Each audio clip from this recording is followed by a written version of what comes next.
Irmãos, você já enfrentou uma crise na sua vida? Todos nós temos com certeza uma história, ou várias histórias provavelmente, de crises e tristezas e momentos de desespero, de tristeza profunda. Mas existem momentos na vida em que essas crises, elas não acontecem em uma área ou duas ou três. Parece que, às vezes, as crises estão em todos os lados, acontecendo em todas as áreas. Na saúde, nas finanças, no casamento, talvez, seus relacionamentos.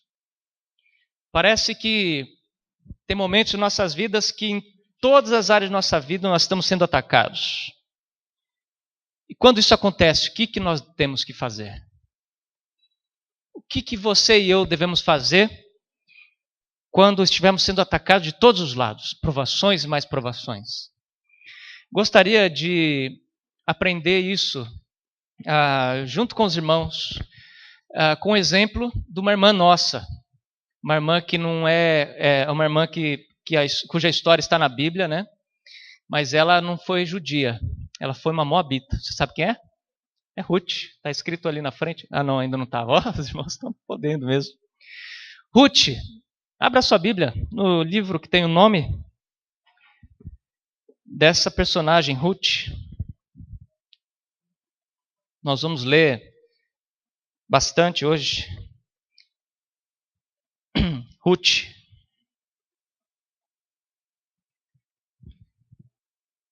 Nós vamos ler o capítulo 1 todo e depois o 2. E nós vamos aprender 4 atitudes que eu e você devemos sempre ter diante das provações. 4 atitudes baseadas no exemplo de Ruth, ok? Diz assim o texto bíblico. Ruth capítulo 1, versículo 1 em diante. Na época dos juízes, houve fome na terra. Um homem de Belém de Judá, com a mulher e os filhos, foi viver em algum tempo nas terras de Moabe. O homem chamava-se Elimeleque. Sua mulher Noemi e seus 2 filhos, Malom e Quilion, eram efrateus de Belém de Judá. Chegaram a Moabe e lá ficaram. Morreu Elimeleque, marido de Noemi, e ela ficou sozinha com seus 2 filhos. Eles se casaram com mulheres moabitas, uma chamada Orfa e a outra Ruth. Depois de terem morado lá por quase 10 anos, morreram também Malom e Quilion. E Noemi ficou sozinha, sem os 2 filhos e sem o seu marido. Quando Noemi soube em Moabe que o Senhor viera em auxílio do seu povo, dando-lhe alimento, decidiu voltar com as suas 2 noras para sua terra. Assim ela, com as suas 2 noras, partiu do lugar onde tinha morado. Enquanto voltavam para a terra de Judá, disse-lhes Noemi: Vão, retorne para a casa de suas mães, que o Senhor seja leal com você, como vocês foram leais com os falecidos e comigo. O Senhor conceda que cada uma de vocês encontre segurança no lar do outro marido. Então deu-lhes beijos de despedida, mas elas começaram a chorar alto e lhe disseram: Não, voltaremos com você para junto do seu povo. Disse, porém, Noemi: Voltem, minhas filhas. Por que viriam comigo? Poderia eu ainda ter filhos que viessem a ser seus maridos? Voltem, minhas filhas. Vão, estou velha demais para ter outro marido. E mesmo que eu pensasse que ainda há esperança para mim, ainda que eu me casasse esta noite e depois desse à luz filhos, iriam vocês esperar até que eles crescessem? Ficariam sem se casar à espera deles? De jeito nenhum, minhas filhas. Para mim é mais amargo do que para vocês, pois a mão do Senhor voltou-se contra mim. Elas começaram a chorar alto de novo. Depois Orfa deu um beijo de despedida em sua sogra, mas Ruth ficou com ela. Então Noemi a aconselhou: Veja, sua concunhada está voltando para o seu povo e para o seu Deus. Volte com ela. Ruth, porém, respondeu: Não insistas comigo que te deixe e que não mais te acompanhe. Aonde fores, irei. Onde ficares, ficarei. O teu povo será o meu povo, e o teu Deus será o meu Deus. Onde morreres, morrerei, e ali serei sepultado. Que o Senhor me castigue com todo rigor, se outra coisa que não a morte me separar de ti. Quando Noemi viu que Ruth estava de fato decidida a acompanhá-la, não insistiu mais. Prosseguiram, pois, as duas até Belém. Ali chegando, todo o povoado ficou alvoroçado por causa delas. Será que é Noemi? Perguntaram as mulheres. Mas ela respondeu: Não me chamem Noemi, melhor que me chamem de Mara, pois o Todo-Poderoso tornou a minha vida muito amarga. De mãos cheias eu parti, mas de mãos vazias o Senhor me trouxe de volta. Por que me chamam Noemi? O Senhor colocou contra mim o Senhor colocou-se contra mim. O Todo-Poderoso me trouxe desgraça. Foi assim que Noemi voltou das terras de Moabe com a nora Ruth, a moabita. Elas chegaram a Belém no início da colheita da cevada. Irmãos, até aqui por enquanto. Depois nós vamos ler alguns versículos do capítulo 2. Mas olha que situação difícil, né? Que situação difícil. Em primeiro lugar, a fome em Israel. O tempo em que essa história acontece o texto diz que foi na época dos juízes. E a época dos juízes, os irmãos sabem bem, é uma época de altos e baixos. Altos no sentido de que o povo todo adorava ao Senhor fervorosamente. E eles eram muito prósperos. E de repente havia uma época de apostasia. E aí então havia guerra, fome, tristeza, morte. Então, num desses períodos de apostasia, provavelmente, o texto não deixa claro, mas não dá muitos sinais, mas é certamente uma época em que o povo estava sofrendo, houve fome em Israel. Então, este homem, Elimeleque, ele resolve buscar abrigo em Moabe. Ele vai para outra terra para tentar sobreviver com sua família. Ali seus filhos, Malom e Quilion, tomam mulheres, eles se casam com mulheres moabitas. É interessante o nome desses homens, né? Malom e Quilion. O significado deles é até engraçado. Um significa definhando, o outro significa doente, né? Ou nome bonito para você colocar nos seus filhos, né? Naquela época, o nome tinha muito a ver com quem a pessoa era, né? Era mais ou menos como um apelido, né? O cara tinha uma cabeçona grande lá, o cara botava um nome lá engraçado, lá ativa alguma parte do corpo, alguma forma de agir. Inclusive Mara, né? Noemi, ela mesma muda o nome dela. Noemi significa uma mulher em quem tem prazer, alegria, graciosa. E Mara significa amargo, amargura, né? Então ela troca o nome dela porque o nome dela não estava se referindo bem a quem ela era ou ao momento que ela estava passando na vida. E neste lugar, em Moabe, onde eles estavam buscando abrigo, eles encontram mais desgraça. Primeiro, o pai da família, o patriarca morre, Elimeleque morre.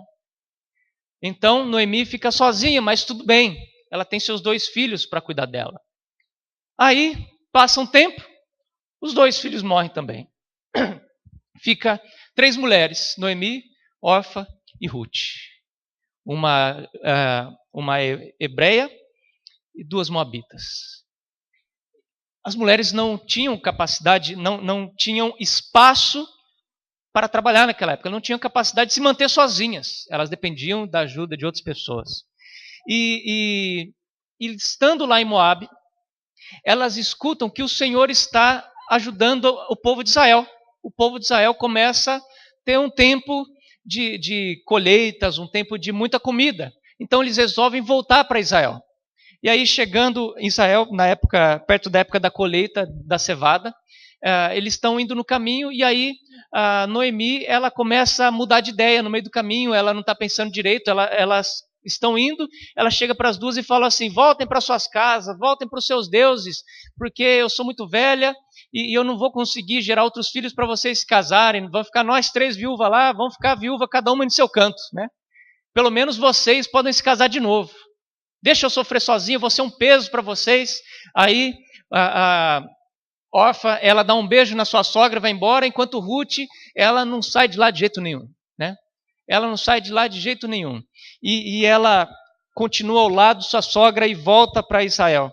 É muito interessante, porque logo aqui no começo, nós vemos uma atitude muito interessante de Ruth, é que ela resiste ao desânimo. Essa é a primeira atitude que você tem que ter.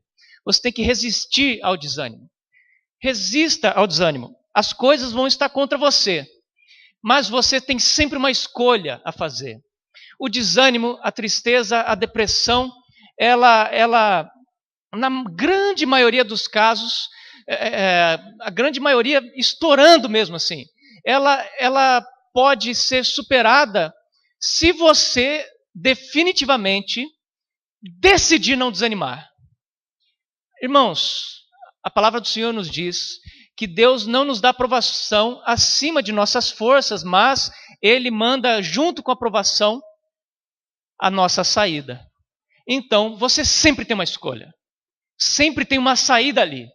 Você tem que resistir ao desânimo, mesmo, em primeiro lugar, estando atento às circunstâncias favoráveis. Olha o versículo 6. O versículo 6 diz: quando Noemi soube em Moabe que o Senhor viera em auxílio do seu povo, dando-lhes alimento, decidiu voltar com as suas 2 noras para a sua terra. Tinha uma saída. Ela percebeu que mesmo diante de tanta desgraça, tinha comida lá, então eu vou lá, entendeu? Esteja atento à saída que o Senhor vai colocar diante de você.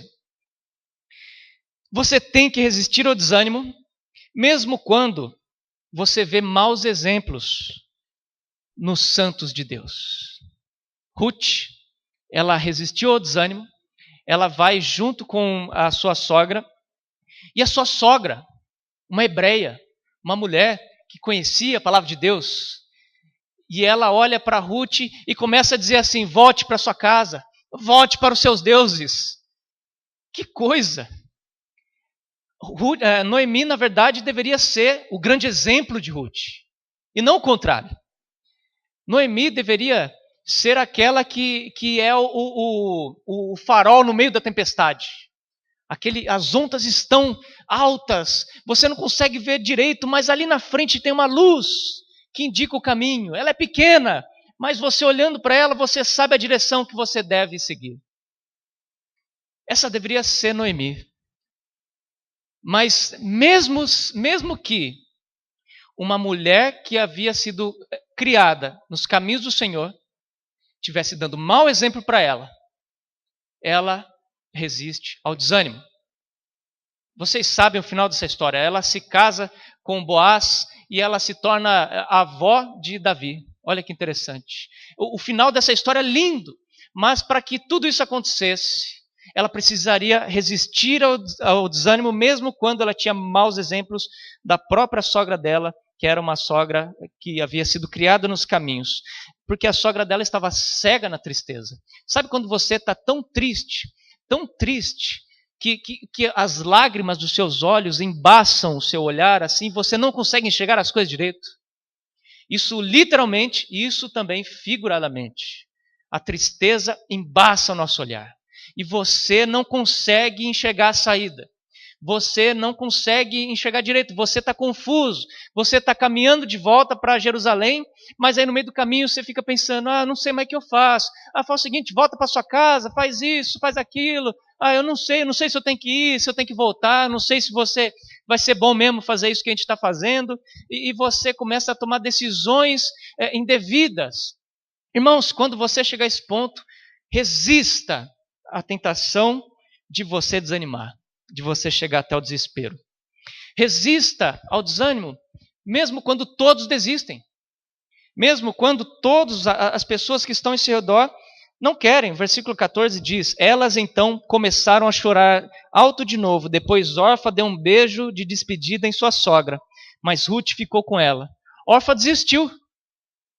Orfa deu ouvido aos conselhos de Noemi e ela voltou para sua casa, para os seus deuses. Talvez pessoas que estão ao seu lado, passando por provações junto com você, vão desistir. Sabe o que você tem que fazer? Resistir ao desânimo. Resista. Mantenha-se firme nos caminhos do Senhor.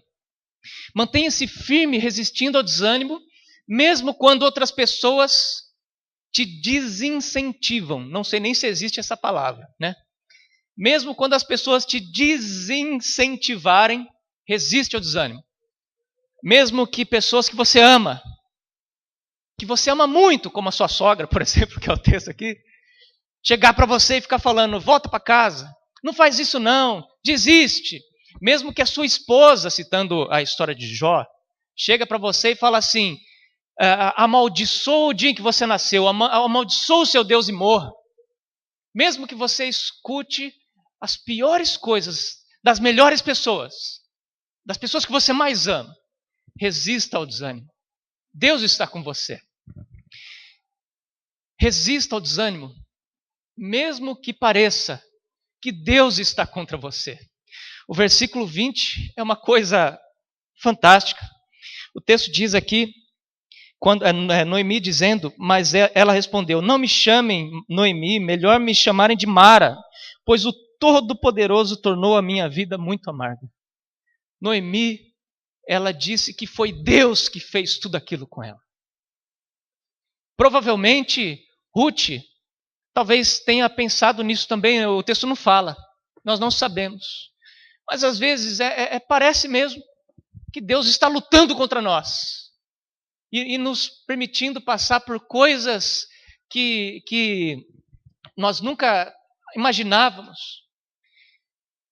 Resista ao desânimo.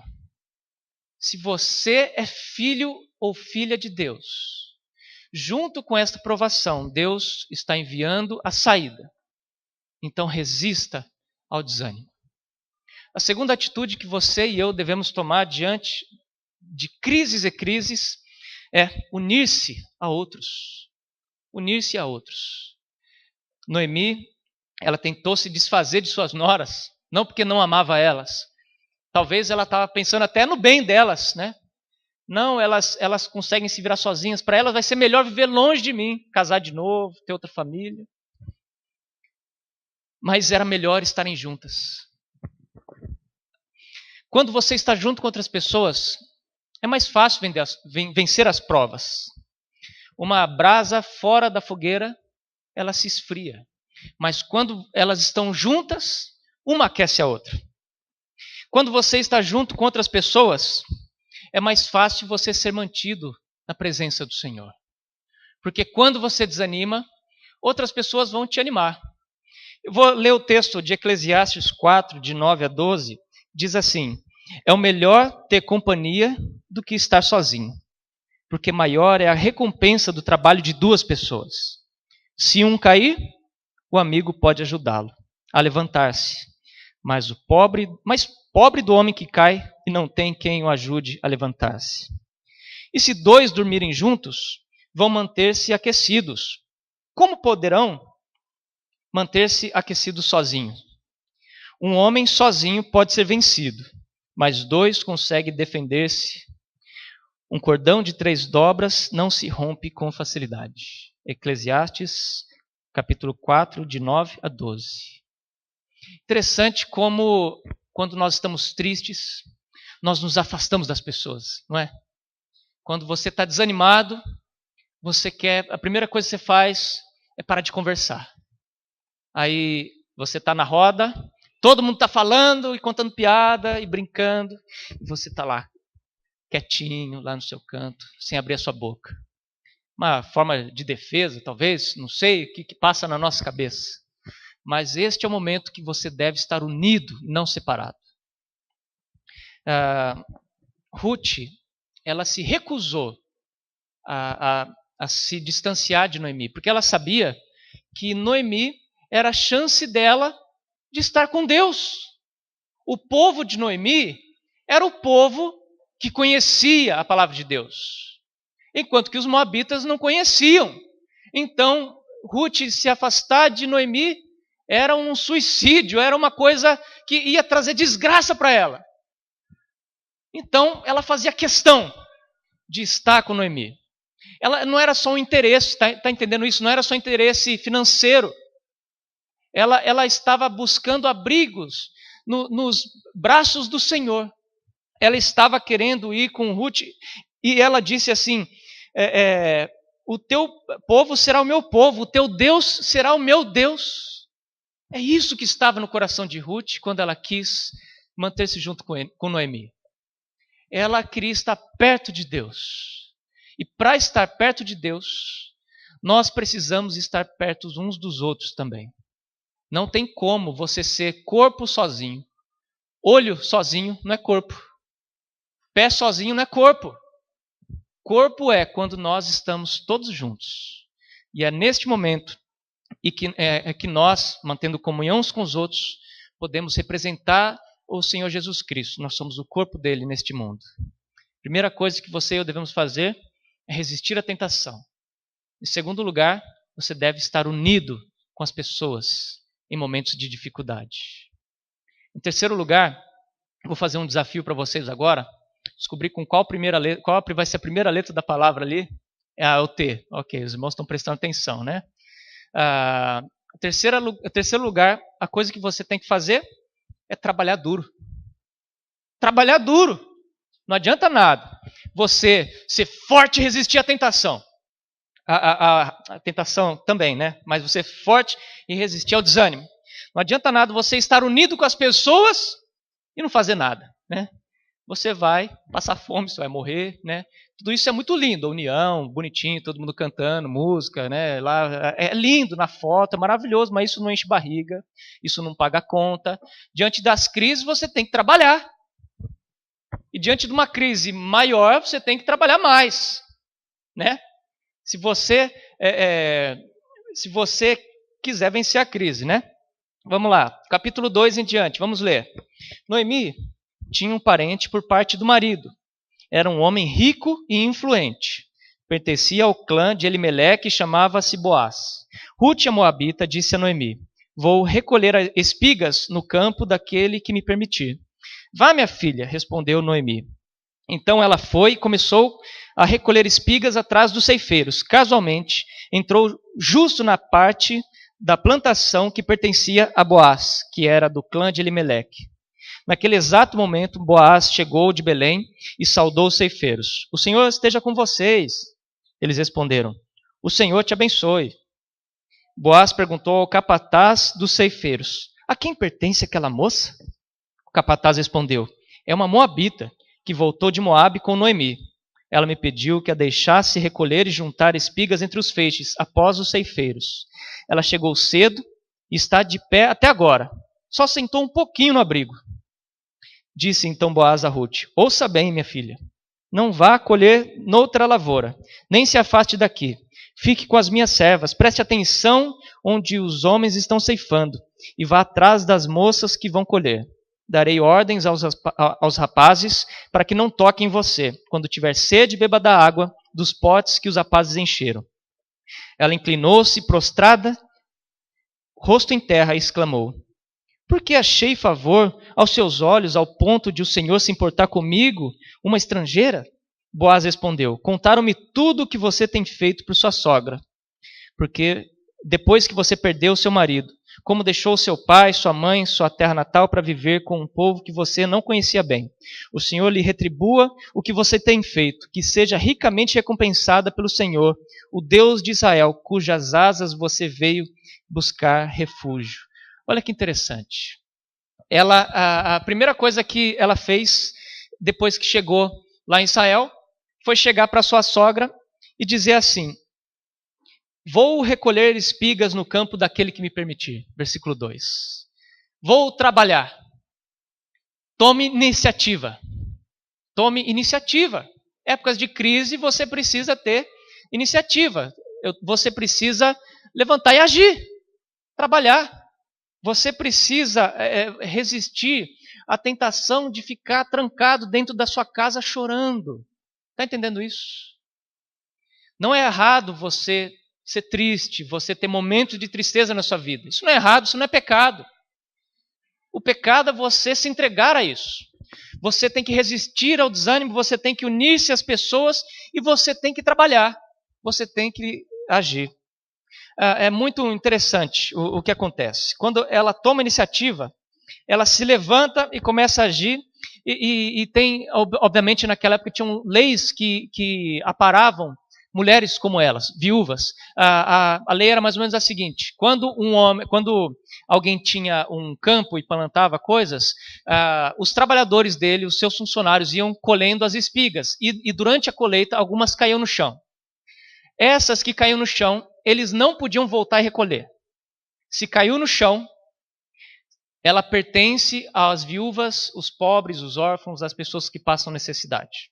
Então, todas as vezes que você estivesse passando um momento de dificuldade, você está passando fome, você não tem o que comer, você é um mendigo, você mora na rua, aí você vai numa dessas plantações depois da colheita e você pode pegar o que ficou para trás, o que caiu. Não necessariamente algo podre, estragado, tinha coisas boas que caíam, não sei se você já passou numa lavoura, fica coisas para trás. Essas coisas você não pode voltar atrás, isso pertence aos necessitados. Então, essa mulher vai e começa a colher, e trabalha o dia inteiro. E começa a colher lá, o Boaz olha para ela e fala, a quem pertence essa mulher? Aí os homens falam, essa aí é aquela moabita que veio com Ruth. Ela está trabalhando aí o dia inteiro. Ela só descansou um pouquinho ali, na cabaninha que os funcionários descansam, mas ela está ali colhendo ali, ó, trabalhando duro. Irmãos, você tem que trabalhar tanto até que seu exemplo fale por si. Até que esteja visível o que você não se contentou com essa situação. Você tem que fazer a sua parte. Aí Deus a honrou depois que ela fez isso. O versículo 17 e 18, lendo eles, diz, assim Ruth colheu na lavoura até o entardecer. Depois debulhou o que tinha juntado, quase uma arroba de cevada. Uma arroba era em torno de 20 quilos. Olha o que o texto diz. Ela trabalhou até o entardecer. Desde manhã, só parou um pouco. Trabalhou até o entardecer. E depois ela debulhou, ou seja, ela pegou só a sementinha que ela queria. Ela jogou fora tudo o que não era comestível. E só o que era comestível pesava em torno de 20 quilos. Sabe o que é 20 quilos? Está vendo aquele... ali não tem. Sabe aquele galão de 20 litros, aquele de água lá? Chega em casa lá e carrega aquilo lá. Foi o que Ruth estava carregando indo para a casa dela. Essa mulher trabalhou. Então, ela trabalhou mais do que outras pessoas, provavelmente. O texto não diz isso. Mas ela trabalha mais do que muitos de nós aqui, né? Nós podemos falar isso. Ela estava passando muita necessidade. Então ela trabalhou duro. Nós precisamos, portanto, sermos resistentes diante da tentação de desanimar. Nós precisamos estar unidos e precisamos trabalhar duro.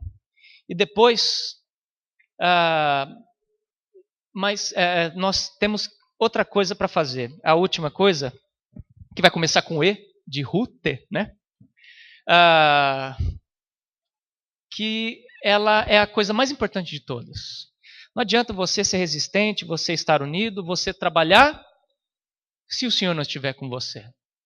Então, nesses momentos, mesmo que você seja uma pessoa resistente, trabalhadora, existem coisas que só Deus é capaz de fazer para você. Por exemplo, só Deus pode te dar a paz que excede todo entendimento.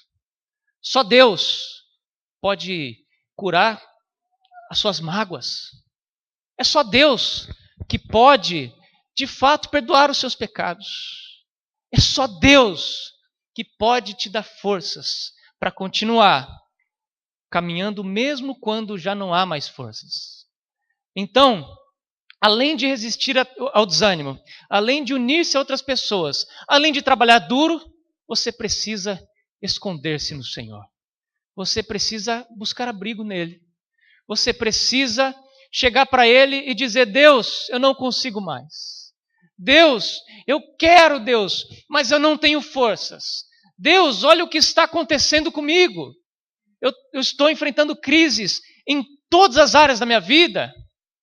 E se você tiver vontade aí de questionar Deus, talvez falar um pouco mais grosso com ele, faça isso. Davi fez isso, Asaf fez isso, não Asaf, né? O da Bíblia fez isso, inspirado por Deus. Ele disse coisas que a gente olha ali, né? Por exemplo, falando, Deus, será que Deus se esqueceu de mim? Será que o Todo-Poderoso esqueceu de nos abençoar? Será que Ele não se importa mais conosco? Será que Ele não me ouve? Será que Ele me detesta? Deixou o Todo-Poderoso de nos amar?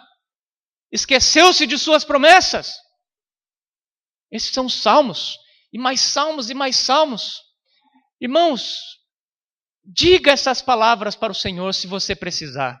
Mas esteja pronto para ouvir sempre a mesma resposta. Só uma resposta para todas as pessoas que questionaram Deus dessa forma. A resposta sempre é: Deus é Deus. Deus é Deus. E Ele faz o que Ele quiser. Deus é Deus. E Ele é soberano. E Ele não presta, Deus não precisa, Ele não precisa, como é que fala? Prestar contas a você. É você que presta conta para eles.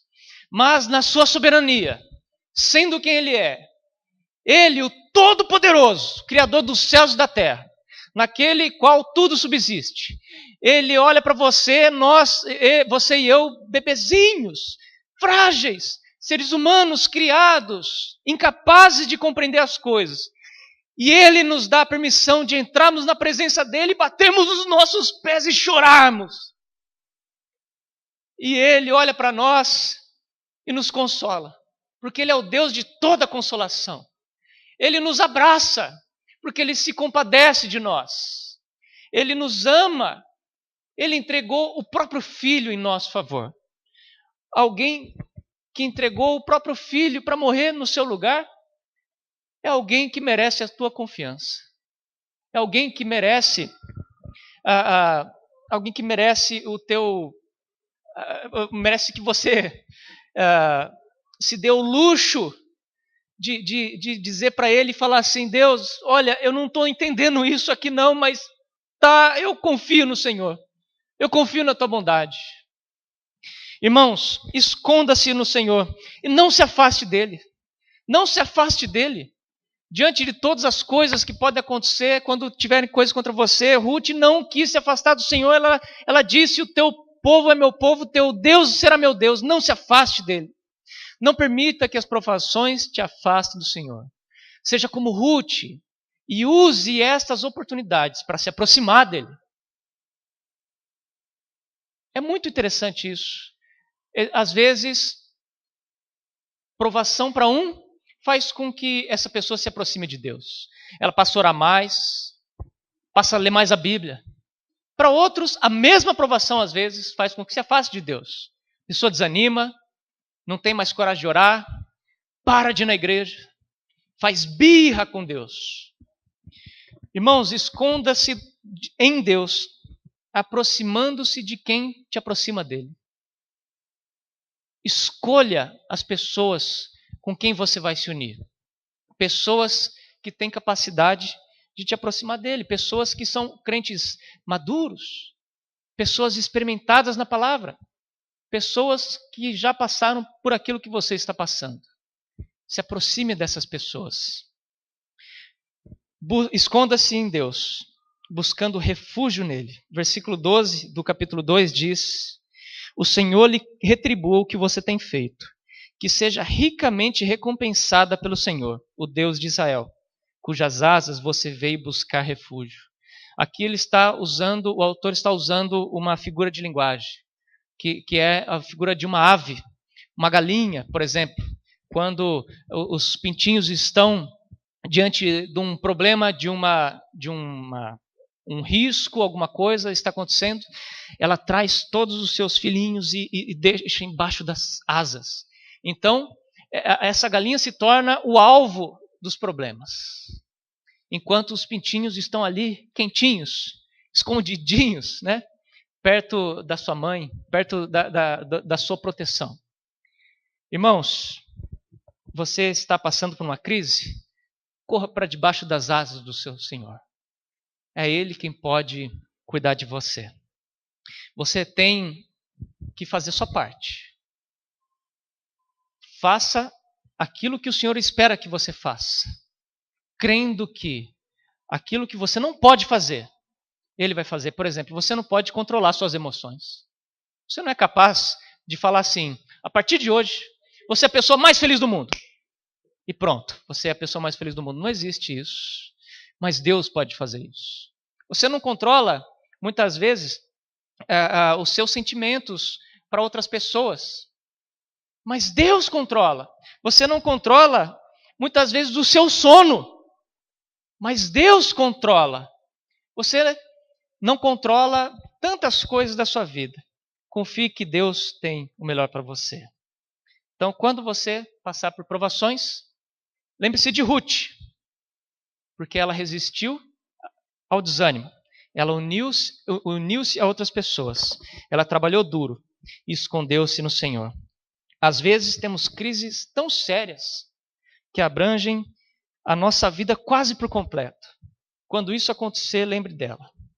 E esteja pronto para poder superar tudo isso na presença do Senhor. Deus usa todas essas coisas para a honra e glória dele. Nós precisamos olhar do ponto de vista dele. Vou encerrar citando a música do Stênio Marcius, O Tapeceiro. Né? Vocês conhecem essa música.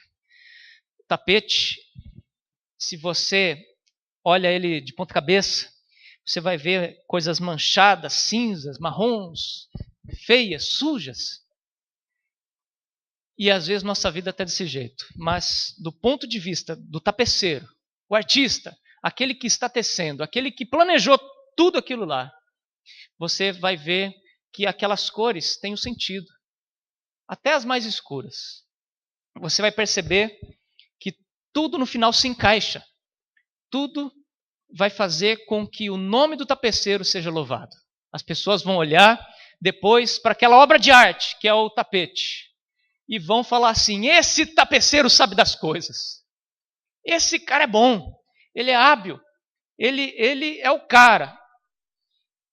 Mas ele precisa, essa obra de arte precisa ser vista no ponto de vista do tapeceiro.